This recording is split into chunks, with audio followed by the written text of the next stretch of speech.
Sir आपका mic mute है। Gravitational field वो रीजन है जहां तक कोई भी एक ऑब्जेक्ट किसी दूसरे ऑब्जेक्ट के ऊपर फोर्स लगाता है। जैसे अर्थ का भी ग्रेविटेशनल फील्ड कहीं ना कहीं जाके खत्म हो जाएगा। मान लो ये अर्थ है और अर्थ का जो ग्रेविटेशनल फील्ड है वो इतना है, तो क्या होता है बेटा, जब हम किसी बॉडी को, जब किसी ऑब्जेक्ट को यहां से ऊपर फेंकते हैं तो किसी हाइट पे जाके वापस आ जाता है। लेकिन इमेजिन करो कि हम यहाँ से इतनी वेलोसिटी उसको दें कि वो यहाँ पहुंच जाए, मतलब फील्ड से बाहर पहुंच जाए, फिर वो वापस नहीं आएगा। वापस आया क्यों, यहाँ से वापस क्यों आया? क्योंकि फील्ड के अंदर है, तो फील्ड के अंदर तो अट्रैक्शन होती है। तो कम से कम हम कितनी वेलोसिटी दें किसी ऑब्जेक्ट को ताकि वो फील्ड से बाहर चला जाए, उस मिनिमम वेलोसिटी को एस्केप वेलोसिटी बोलते हैं। The minimum velocity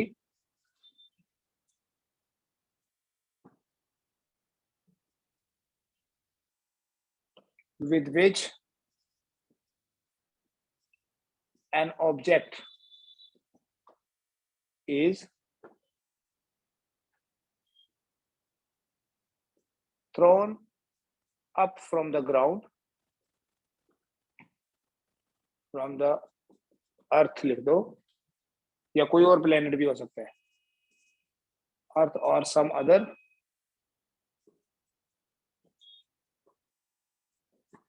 the minimum velocity with which an object is thrown up from the earth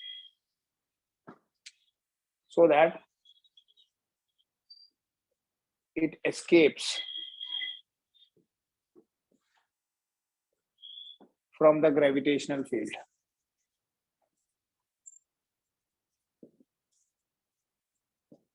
is known as escape।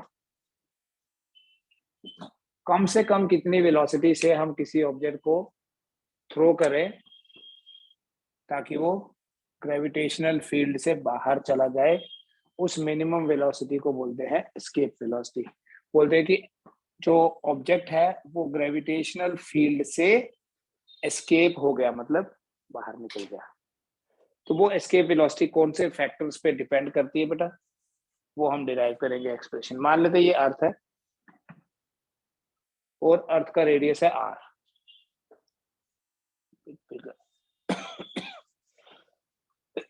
और एक ऑब्जेक्ट को हम यहां से फेंक रहे हैं ताकि ये ग्रेविटेशनल फील्ड के बाहर पहुंचे।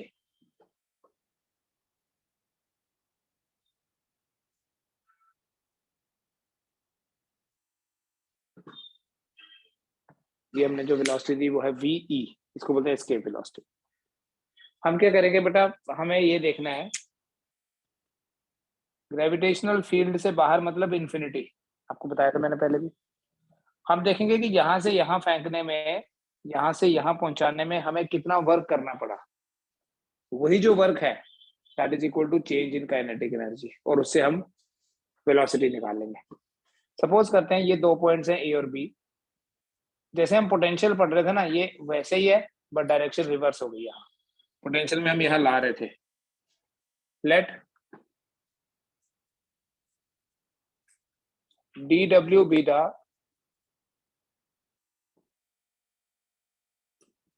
small amount of work done when an object of mass m is taken from A to B. Suppose dw is the small amount of work जब किसी ऑब्जेक्ट को हम A से B लेके जा रहे हैं, then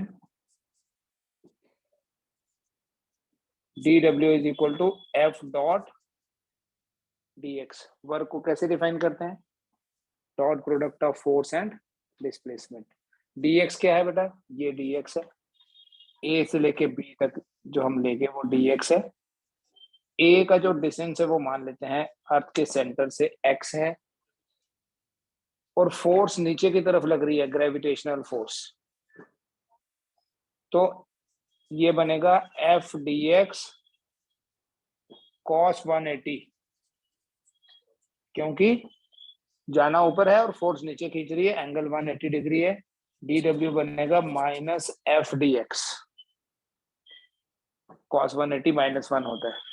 अर्थ का मास m है, इस ऑब्जेक्ट का मास है स्मॉल m हमने लिया, तो फोर्स कितनी हो गई अर्थ के बीच में और इस ऑब्जेक्ट के बीच में? फोर्स कितनी है? x डिस्टेंस है, और x वेरिएबल होता है, कल भी आपको यही बताया, gmm/x² dx. This is the small amount of work when the body is taken from A to B. Total work done in taking the body from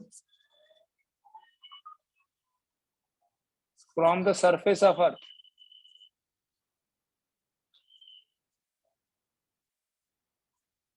up to infinity is, इसको integrate कर दो, -gmm/x² integrate, और integration की limits क्या put करोगे? Integration की limits basically x की values हैं, हमने यहां से यहां लेके जाना है। देखो यहाँ पर जिसको हम x बोल रहे हैं, अगर ऑब्जेक्ट यहाँ रखेंगे तो x होगा r, होगा या नहीं? और यहाँ से कहाँ लेके जाना है? यहाँ, तो इंटीग्रेशन की लिमिट्स होंगी r टू इंफिनिटी। करो इसको आगे।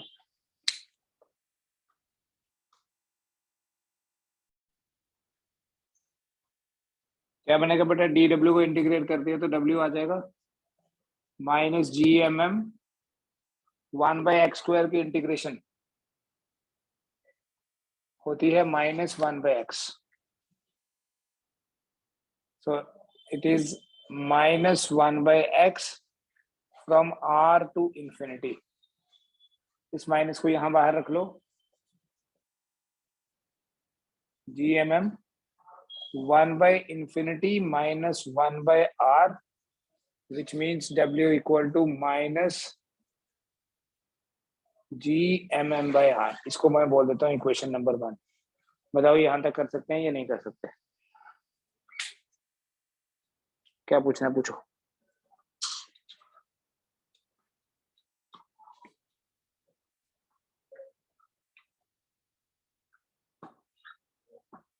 अगर VE हम वेलोसिटी दे रहे हैं, if VE is the velocity given to the object so that it reaches up to infinity, then इसकी इनिशियल काइनेटिक एनर्जी कितनी होगी? 0। अबे कहां से आया? इनिशियल काइनेटिक एनर्जी होगी 1/2 mv²। VE अगर वेलोसिटी दी तो काइनेटिक एनर्जी 0 कैसे हुई? अब फाइनल काइनेटिक एनर्जी 0 होगी, क्योंकि फाइनली तो बॉडी रुकेगी ग्रेविटेशनल फील्ड से बाहर जाके, उसको KF लिख दो, दैट इज इक्वल टू 0। समझ क्या होगा तेरे को? तो चेंज इन काइनेटिक एनर्जी कितना हुआ? Change in kinetic energy delta K is equal to KF minus KI। So delta K equal to 0 minus, इधर लिख दो 0 माइनस 1/2 mve², या -1/2 mve²। ये दूसरी इक्वेशन आ गई, चेक करो जरा। Excuse me, sir. According to work energy theorem,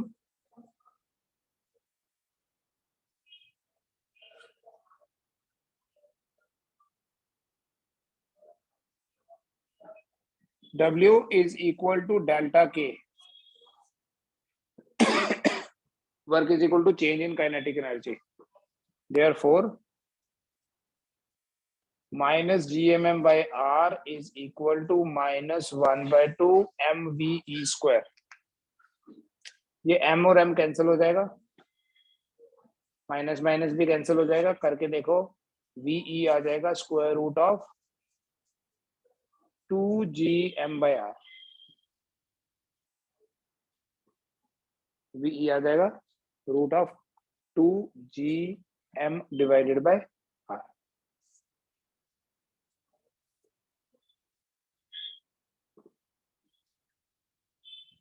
आ गया? यहाँ से वी ई स्क्वायर आएगा, ये 2 इधर आ जाएगा, वी ई स्क्वायर बन जाएगा 2gm/r।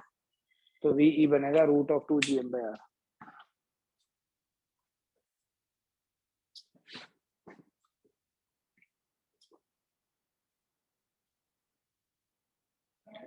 तो इसके वेलोसिटी के एक्सप्रेशन आया बेटा हमारे पास, therefore V E equals to square root of 2gm/r।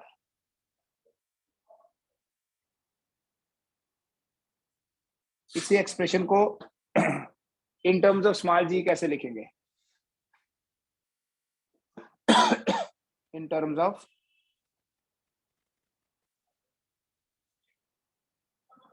कैसे लिखेंगे बेटा in terms of small G? ये जो स्मॉल जी है, acceleration due to gravity, it is equal to gm/r²। तो gm कितना हुआ?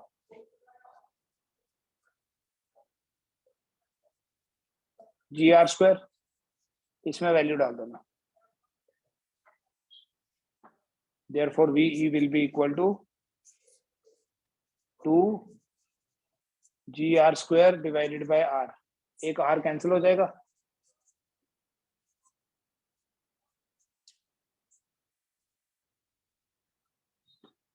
Root of 2gr। और अगर इसे इन टर्म्स ऑफ डेंसिटी लिखना है,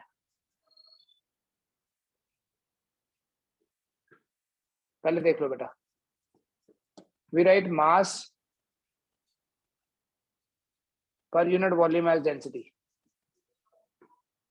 मास डिवाइडेड बाय वॉल्यूम। मास को m से और अर्थ का वॉल्यूम लिखना होगा तो 4/3 पाई r क्यूब लिखेंगे। तो m कितना बनेगा?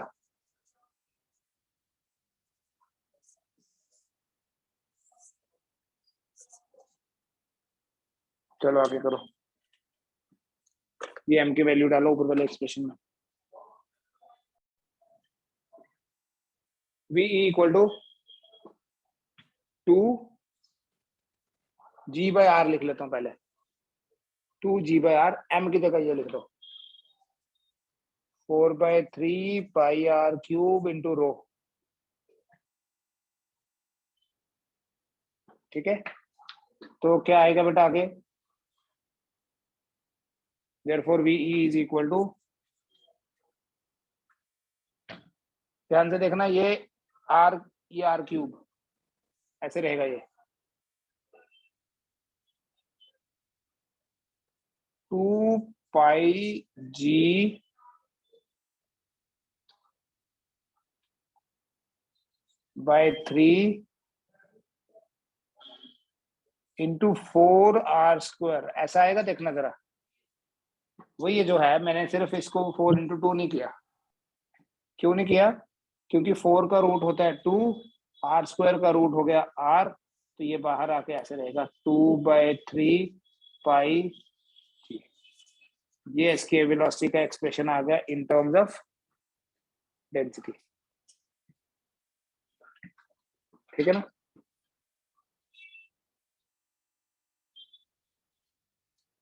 रो भी है।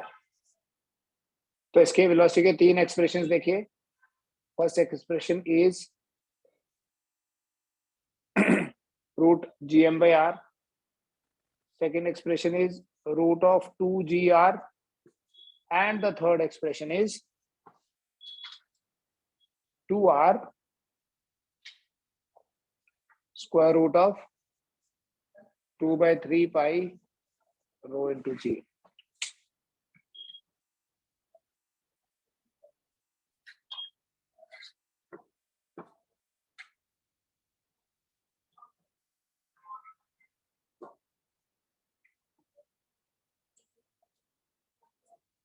ठीक है, इनमें बेटा अगर आप ये देखो, कोई भी ऐसा एक्सप्रेशन नहीं है जिसमें ऑब्जेक्ट का मास आपको दिख रहा हो।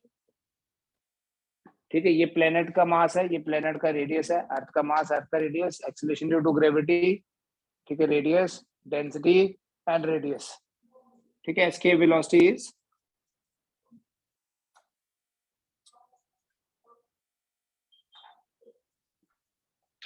independent of mass of object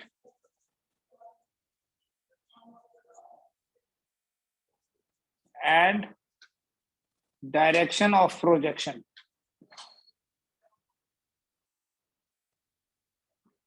मास पे डिपेंड नहीं करता और ना ही किस डायरेक्शन में हमने प्रोजेक्ट किया उस पे डिपेंड करता है.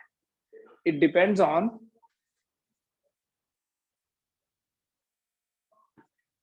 number 1 mass of the planet, number 2 radius of planet, and number 3 density of planet.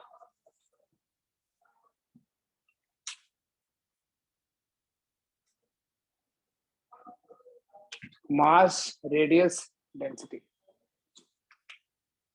मतलब ये प्लेनेट के पैरामीटर्स पे डिपेंड करते हैं कि हमने उसको कितनी वेलोसिटी देनी है, कम से कम उसको कितनी वेलोसिटी देनी पड़ेगी ताकि वो फील्ड से बाहर चला जाए. इस चीज पे डिपेंड नहीं करता कि ऑब्जेक्ट का मास कितना है. अगर हम कैलकुलेट करें थ्योरेटिकली अर्थ के लिए, फॉर अर्थ इन तीनों में से सबसे इजी एक्सप्रेशन कौन सा लग रहा है आपको? बीच वाला.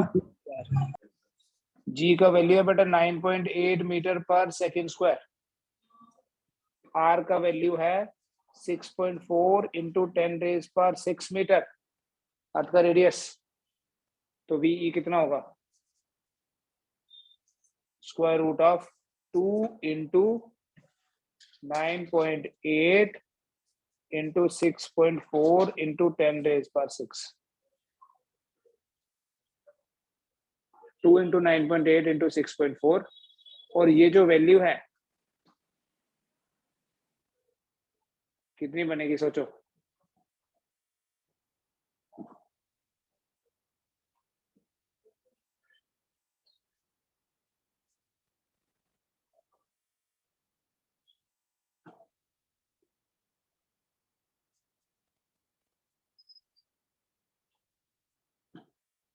This will be 11,200 मीटर पर सेकेंड.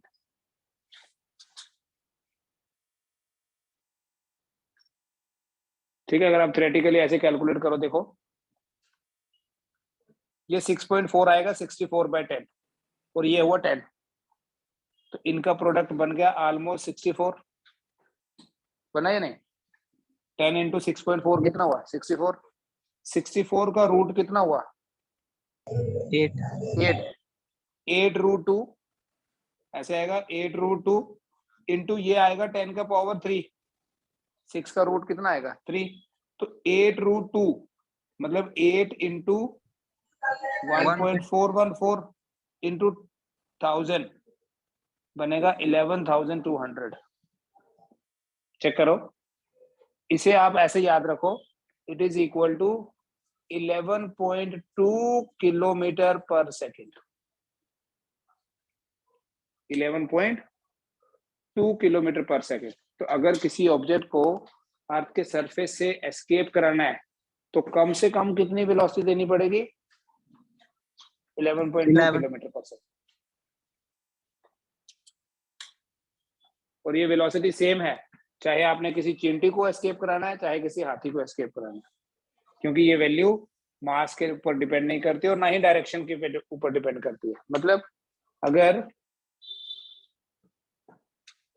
अगर ये हमारे पास अर्थ ऐसे है तो ग्रेविटेशनल फील्ड जैसे इधर खत्म हो रहा है वैसे इधर भी तो खत्म हो रहा है. तो हम इधर भेजें या इधर भेजें, हमें वेलोसिटी कितनी देनी पड़ेगी? 11.2 kilometre per second.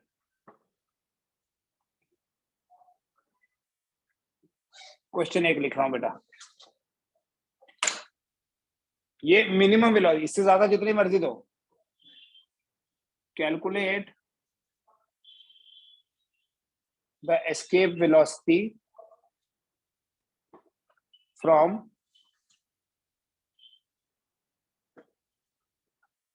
the surface of a planet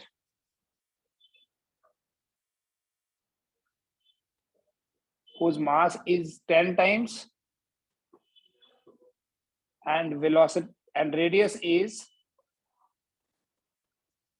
1/10 of the radius of Earth.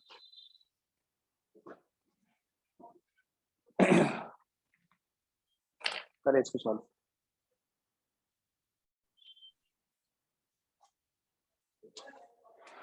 Escape velocity देखो यहाँ बात क्या की हुई है, from the surface of a planet जिसका मास 10 टाइम्स है और रेडियस 1/10 है, तो हमें ऐसा एक्सप्रेशन यूज करना है जिसमें मास और रेडियस हो। तो ये थोड़ी ना यूज करेंगे, हम ये वाला एक्सप्रेशन यूज करेंगे। तो अर्थ के लिए क्या है वैल्यू, ऐसे है एक्सप्रेशन, ये है 2gm/r और ये वैल्यू है 11.2 किलोमीटर पर सेकेंड, ये है फॉर अर्थ। ऐसे ही अगर यही चीज फॉर प्लेनेट कैलकुलेट करनी है, for the planet we write 2gmp/rp, planet का मास mp ले लिया और उसका रेडियस rp ले लिया, so it is equal to 2gmp, कितना है 10m divided by rp 1/10 of r। तो ये 10 और ये 10 मल्टीप्लाई होगा, VE will be equal to root of 100, 10 into 10 into 2gm/r. This implies VE equals to 100 का रूट तो 10 हो गया और ये बचेगा ऐसे, और ये तो एस्केप वेलोसिटी ये वाली है, so it is equal to 10 into 11.2 kilometre per hour, that is 112 kilometre per second, और नहीं सेकेंड। इसी क्वेश्चन था।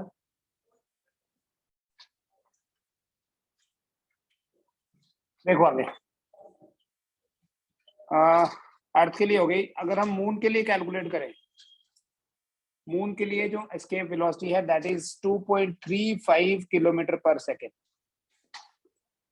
मून का मास, मून का रेडियस, सारी वैल्यूज हम फाइंड करके यहाँ पर अगर वैल्यू डालें, अब मून के लिए escape velocity comes to be 2.35 kilometre per second.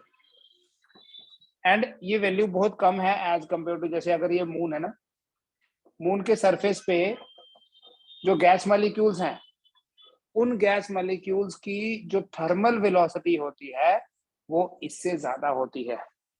अर्थ के सरफेस पे जो गैस मॉलिक्यूल जो है उनकी थर्मल वेलोसिटी 11.2 से बहुत कम है, दैट इज जस्ट 480 मीटर पर सेकेंड जो ये गैसेस हैं। अब वेलोसिटी अगर कम है तो इसका मतलब ये एस्केप नहीं होंगे, लेकिन मून के सरफेस पे क्या है, जो गैस मॉलिक्यूल्स वहां बनेंगे कुछ भी केमिकल रिएक्शन या थर्मोन्यूक्लियर रिएक्शंस की वजह से, उन गैस मॉलिक्यूल्स की वेलोसिटी एस्केप वेलोसिटी से ज्यादा होती है, इसलिए वो गैस मॉलिक्यूल्स क्या करते हैं, वो एस्केप हो जाते हैं मून के सरफेस से, and that is the reason moon has no atmosphere. ठीक है, सिंपल क्वेश्चन क्या है कि why moon does not have any atmosphere, because the escape velocity is very small and all the gas molecules formed have a thermal velocity which is greater than the escape velocity. Thermal velocity जो molecules की है वो escape velocity से ज्यादा होती है, so these gas molecules escape. अब हमने तो ये सिचुएशन एज्यूम की कि हम escape velocity से लॉन्च कर रहे हैं। मान लो एस्केप वेलोसिटी से लॉन्च कर रहे हैं तो हम ये बोलते हैं कि यहां तक पहुंचता है। अगर हम एस्केप वेलोसिटी से ज्यादा वेलोसिटी दें, मान लो हमने यहां से जो वेलोसिटी दी है that is n times VE, double या ट्रिपल। अगर n टाइम्स VE से लॉन्च कर रहे हैं तो यहां से वो आगे चला जाएगा, जिस वेलोसिटी से यहां से आगे निकल जाएगा उसे बोलते हैं वेलोसिटी एट इन्फिनिटी। वो हम कैलकुलेट कर सकते हैं, क्या बोलते हैं उसको, velocity at infinity. Velocity at infinity, it is the velocity with which an object leaves from the gravitational field. जिस वेलोसिटी से ऑब्जेक्ट ग्रेविटेशनल फील्ड से बाहर निकलता है उस वेलोसिटी को वेलोसिटी एट इंफिनिटी बोलते हैं, और हम उसका एक्सप्रेशन फाइंड कर सकते हैं।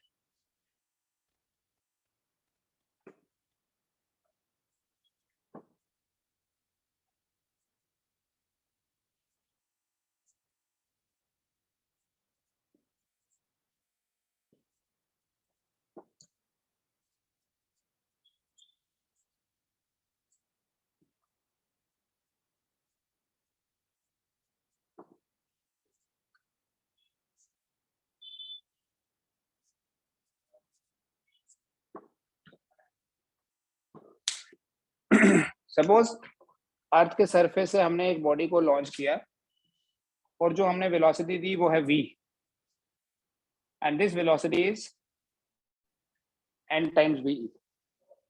कितनी है? एस्केप वेलोसिटी से n टाइम्स ज्यादा है। तो क्या बोलेंगे बेटा? Therefore total energy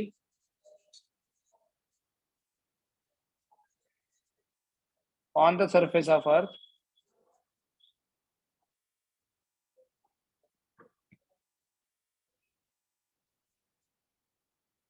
is equal to 1/2 mv square plus minus g mm/r। कैसे? ये आ गई काइनेटिक एनर्जी और ये आ गया पोटेंशियल एनर्जी। पोटेंशियल एनर्जी होता है ना minus G mm/r plus H. तो जब सरफेस पे है तो एच तो जीरो है, ये हमने करा था परसों भी। सो ये आ गई total energy on the surface of earth. ऐसे ही टोटल एनर्जी हम यहां पर फाइंड करेंगे, दोनों को इक्वेट कर देंगे। इसको बोल दो बेटा E1। E1 equal to 1/2 mv square plus minus G mm/r। ये मिटा दूं?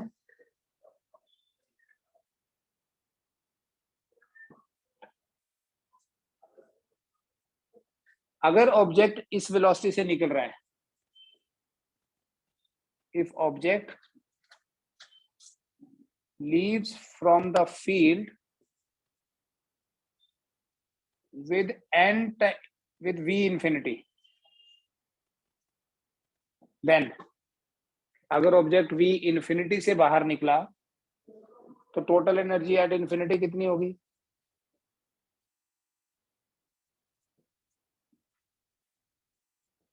E2 बोल दो 1/2 mv इंफिनिटी स्क्वायर प्लस 0। याद करो बेटा, जो पोटेंशियल एनर्जी होती है at infinity, potential energy is equal to 0 minus G mm infinity लिख देंगे। लिखा हुआ आपकी कॉपी पे, परसों का किया है। तो फिर law of conservation of energy use करो। From law of conservation of energy we will say that E1 equal to E2। Equate करो और v इंफिनिटी का एक्सप्रेशन आपके पास आएगा। E1 कितना है हमारे पास? 1/2 mv square minus g mm/r and it is equal to 1/2 mv infinity square।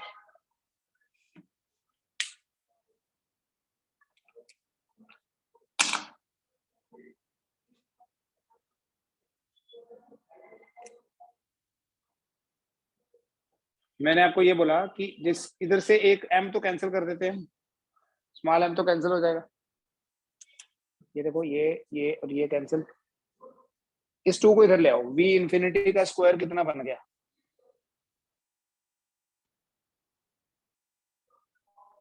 ये 2 इधर आएगा, ऐसे बनेगा। ये एक बार लिख ले दो 1/2 v infinity square is equal to 1/2 v square minus g m/r। ठीक है, कुछ नहीं किया, 1/2 v square minus gm/r equal to 1/2 v infinity square, which means हमने किस वेलोसिटी से प्रोजेक्ट किया है, n टाइम्स एस्केप वेलोसिटी। लिख दो यहाँ भी 1/2 v infinity square is equal to 1/2 n square ve square minus gm/r, दिख रहा है? Yes sir. लिखूं ऐसे, ये पता चल गया ना क्या किया मैंने, ये v की वैल्यू डाल दी n टाइम्स एस्केप वेलोसिटी, जिससे पता चलेगा कि हमने ज्यादा वेलोसिटी से फेंका है। अब इस t2 को इधर शिफ्ट कर दो, v इंफिनिटी का स्क्वायर क्या बनेगा, ये 2 इधर आएगा तो ये बनेगा n square ve square minus 2 times gm/r। अभी जो हमने एस्केप वेलोसिटी का एक्सप्रेशन डिराइव किया था, क्या था वो, ve किसके बराबर है, √2 gm/r है या नहीं है, ये ve है, तो ve का स्क्वायर कितना हुआ, 2 gm/r, इसमें डाल दो, v इंफिनिटी स्क्वायर आ जाएगा n square ve square minus ve square. So that means v infinity is equal to n square minus 1 ve square। So v infinity का स्क्वायर, v infinity कितना बनेगा, v square common ले लिया, root के अंदर n square minus 1 ve square, which means that v infinity is equal to ve into root of, ये आपको competitive में इस पे बेस्ड क्वेश्चन आते हैं, डायरेक्ट फॉर्मूला याद रख सकते हैं आप कि अगर हम डबल वेलोसिटी से फेंकेंगे तो v infinity will be 4 - 1 ve, n square minus 1 का रूट फाइंड करना into ve। It is called as velocity at infinity, या it is called as the velocity with which the object, the body leaves out of the gravitational field. ठीक है, simply law of conservation of energy लगाओ, खुद कर सकते हैं। Gravitational field के अंदर सरफेस पे देखो टोटल एनर्जी कितनी है, काइनेटिक प्लस पोटेंशियल, फील्ड से बाहर पोटेंशियल तो जीरो है, तो जिस वेलोसिटी से निकला वो फाइंड करनी है, तो वहां पर काइनेटिक एनर्जी ही होगी सिर्फ। दोनों को इक्वेट करो और एक्सप्रेस कर दो इन टर्म्स ऑफ एस्केप वेलोसिटी। कौन सा बेटा, ये वाला 2 कर दिया ना।